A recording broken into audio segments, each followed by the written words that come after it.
New Duster के global launch को लेकर के एक्साइटमेंट बढ़ता ही जा रहा है। As we often see, Duster की बहुत सी डिटेल्स धीरे धीरे बाहर निकल के आने लगी है। अब नई वाली डस्टर का डिज़ाइन पैटेंट लीक हो गया है, जिससे डिज़ाइन कैरेक्टरिस्टिक्स के बारे में अच्छी खासी इन्फो मिल गई है। चलिए आज वैसे तो हम नई डस्टर के बारे में बात करेंगे ही, साथ ही हुंडई सेफ्टी को लेकर एक नया बेंचमार्क सेट करने जा रहा है। वो क्या है, इस पर भी डिटेल में बात करेंगे। लॉर्ड आल्टो काफ़ी वक्त से इंडियन कार मार्केट में अपना डोमिनेशन बनाए रखे हुए है और कोई भी मैन्युफैक्चरर इस गाड़ी के कंपटीशन में अपनी कार को देर तक मार्केट में रख नहीं पाया है, लेकिन फाइनली अब ऐसा होने जा रहा है। मारुति आल्टो की राइवल आ रही है। Let's talk about all those things. You are watching car का पंचनामा। Let's get started. चलिए सबसे पहले बात करते हैं नई वाली डस्टर के न्यू डिज़ाइन को लेकर। इसके लुक से क्लियरली पता चल रहा है कि रेनो रगेड एलिमेंट्स के साथ फ्यूचरिस्टिक डिज़ाइन को मिक्स करने की कोशिश में है। एट द फ्रंट हमें ट्राई एरो एलईडी डीआरएल दिखाई दे रहे हैं, जो प्रोबेबली एलईडी डीआरएल के अराउंड रहेगा। डेसिया के ग्रिल में डीसी एलिमेंट्स रहते हैं, लेकिन रेनो के वर्जन को एक डिफरेंट डिज़ाइन वाला ग्रिल मिल सकता है। इन द साइड प्रोफाइल हमें अच्छा खासा रोड प्रेजेंस देखने को मिल रहा है, जिसे इंडिया में काफ़ी लोग पसंद करते हैं। साथ ही सी पिलर पर डोर हैंडल्स लगे हुए हैं। एट द रियर हमें दोबारा try arrow LED tail lamp और फॉक्स स्किड प्लेट्स मिलते हैं। नई वाली डस्टर निसान वाले CMF-B मॉड्यूलर प्लेटफॉर्म पर बेस्ड होगी। इसको 3 पेट्रोल इंजन ऑप्शन के साथ उतारा जाएगा, जिसमें पहला engine 1 litre turbo petrol engine होगा, जो 118 bhp वाला पावर प्रोड्यूस करेगा। दूसरा इंजन 1.2 लीटर वाला हाइब्रिड पेट्रोल इंजन होगा, जो 138 bhp का पावर प्रोड्यूस करेगा। तीसरा इंजन 1.3 लीटर टर्बो पेट्रोल होगा, जो कि 168 bhp वाला पावर प्रोड्यूस करेगा। इंडिया में जो पहले डस्टर आती थी वो अपने 158 bhp वाले 1.3 लीटर टर्बो पेट्रोल इंजन के साथ आती थी, जो इसे अपने सेगमेंट की मोस्ट पावरफुल एसयूवी बनाता था। अब 168 bhp के पावर के साथ न्यू रेनो डस्टर इंडिया में फिर से मोस्ट पावरफुल CSUV का ताज हासिल करेगी। फीचर वाइज नई वाली डस्टर में 10 inch infotainment system, ambient lighting, digital instrument cluster, panoramic sunroof, 450 litre boot space और एक इलेक्ट्रिक टेलगेट मिल जाएगा। देखो, रेनो की सिस्टर ब्रांड डेसिया 29 नवंबर को डस्टर को अनवेल करेगी। उसके बाद हम दूसरे डेवलप्ड मार्केट में रेनो के वर्जन को एक्सपेक्ट कर सकते हैं। हालांकि इंडिया में लॉन्च को लेकर के अभी कुछ कहा नहीं जा सकता, लेकिन रिपोर्ट्स की माने तो नई वाली डस्टर की लॉन्चिंग इंडिया में दिवाली 2025 तक ही पॉसिबल है। ये एक बार लॉन्च होने के बाद grand Vitara, Kia Seltos, Hyundai Creta जैसी CSUVs को कंपटीशन दे सकता है।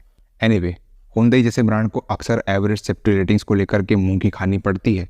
वर्ना का क्रैश टेस्ट होने से पहले इस ब्रांड की सबसे ज़्यादा रेटिंग वाली कार थी हुंडई क्रेटा, जिसको 3 स्टार मिले थे।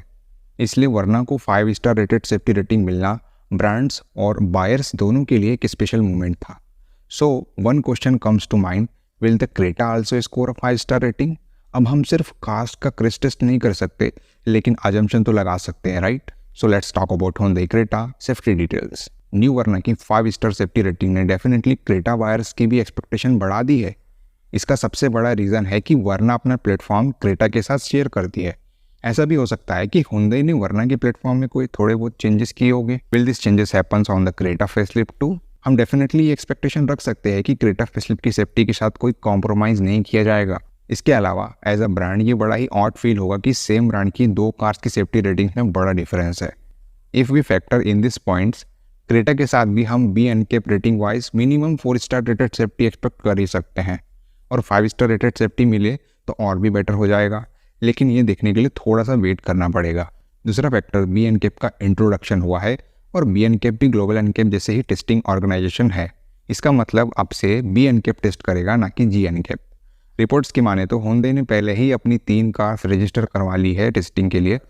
उनमें से तो एक प्रोडक्शन को कंफर्म किया गया है और दूसरी कार एक्स्टर होने की सबसे ज़्यादा पॉसिबिलिटी है, इसलिए तीसरी कार क्रेटा फेसलिफ्ट हो सकती है। Do not that this is just a speculation. तीसरी कार वेन्यू भी हो सकती है, लेकिन अगर हुंडई वेन्यू को टेस्टिंग के लिए भेजता है तो हम श्योर हो सकते हैं इस बात को लेकर कि क्रेटा फेसलिफ्ट की भी टेस्टिंग जल्द होने वाली है। लेकिन ये भी चीज़ हुंडई को रास नहीं आएंगी कि उसने लोअर सेगमेंट वाली कार को टेस्ट किया, लेकिन अपनी सबसे ज़्यादा बिकने वाली कार को टेस्ट ही नहीं किया। हमने इसके डिज़ाइन और स्पेसिफिकेशन को लेकर के पहले ही बात की है, और हुंडई अपनी क्रेटा फेसलिफ्ट को मार्च या फिर फरवरी 2024 में लॉन्च करने की प्लानिंग में है।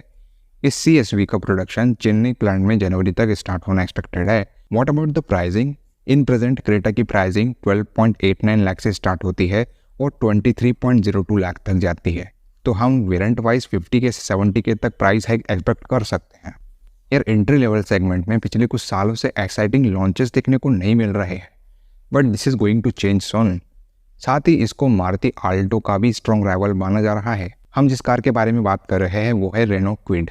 ट्रेडिशनली आल्टो का हमेशा से ही क्विड पर दबदबा रहा है, but that could change in 2024। How will that happen? देखो, रेनो अपने 9 प्रोडक्ट को लॉन्च करने की प्लानिंग में है, जिनमें कुछ ईवीज और कुछ एक्सिस्टिंग मॉडल्स के फेसलिफ्ट शामिल है, और इन्हीं में क्विड भी शामिल है। If launched, what would it be like? Let's talk about the new Alto rival. देखो, एक्सटीरियर डिजाइन को लेकर के तो बेसिक चेंजेस होंगे, जो कि फेसलिफ्ट के लिए एक कंपलसरी फैक्टर बन जाता है। एट द फ्रंट हमें थोड़े बदले हुए प्रोजेक्टर हैलोजन हेडलैम्प्स देखने को मिलेंगे। दूसरे चेंजेस में नई वाली ग्रिल और प्रोबेबली फॉग लैम्प्स की वापसी हो सकती है। साइड प्रोफाइल में हम व्हील डिजाइन का एक नया सेट देख सकते हैं। रेनो क्विड में अलॉय व्हील्स भी इंट्रोड्यूस हो सकता है, जिससे ये उनकी सबसे अफोर्डेबल कार बन जाएगी। रेनो क्विड को ज़्यादा अप मार्केट फील देने के लिए बॉडी कलर्ड डोर हैंडल्स भी यूज़ हो सकते हैं। पीछे की तरफ हम न्यू बम्पर और एलईडी टेल लैम्प देख पाएंगे। एक्सटीरियर की जैसे ही हम इंटीरियर में भी माइनर चेंजेस देख पाएंगे। एक एंट्री लेवल सेगमेंट की कार होने के नाते कोस्ट कटिंग के लिए हम इस बार भी रेनो को कुछ नहीं बोल पाएंगे। फिर भी हम क्विड फेसलिफ्ट में नए वाले डुअल टोन डैशबोर्ड को एक्सपेक्ट कर सकते हैं। साथ ही रेनो इसमें बेहतर ग्राफिक के साथ न्यू इंफोटेनमेंट सिस्टम और डिजिटल इंस्ट्रूमेंटल क्लस्टर दे सकती है। वी डोंट थिंक सो कि रेनो अपने क्विड में कोई नए फीचर भी ऐड करेगा, क्योंकि क्विड पहले से ही steering mounted control, adjustable headrest, power windows, adjustable ORVM जैसे बहुत से फीचर के साथ आती है।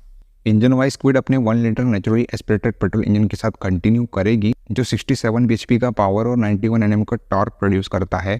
ट्रांसमिशन में वही 5 स्पीड मैनुअल और AMT गियरबॉक्स शामिल है। वी डोंट थिंक सो कि इंजन स्पेक्स को लेकर के कोई भी चेंजेस होने वाले हैं। एक चेंज जो हम देख पाएंगे वो है रेनो रनिंग कॉस्ट को और भी ज़्यादा अफोर्डेबल बनाने के लिए CNG को इंट्रोड्यूस कर सकता है और आल्टो की CNG ऑप्शन से कम्पीट कर पाएगा। रेनो कंफर्म कर चुका है कि वो क्विड को जल्द ही अपडेट करने की प्लानिंग कर रही है।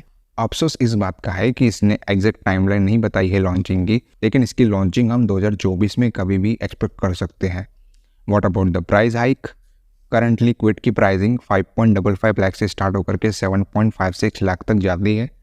फेसलिफ्ट के साथ हम 30K से 40K तक की प्राइस हाइक एक्सपेक्ट कर सकते हैं। इन सभी चीज़ों को लेकर के मैं आपसे ओपिनियन मांगना चाहूँगा।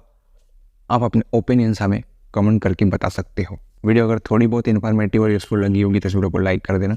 चैनल पर नए आए हो चैनल को सब्सक्राइब करके जाना, क्योंकि ऐसी ही रेगुलर वीडियोस आपको हमारे चैनल पे मिलती रहती है। चलिए मिलते हैं अपने अगले वीडियो में, तब तक के लिए कीप वॉचिंग कार का पंचनामा।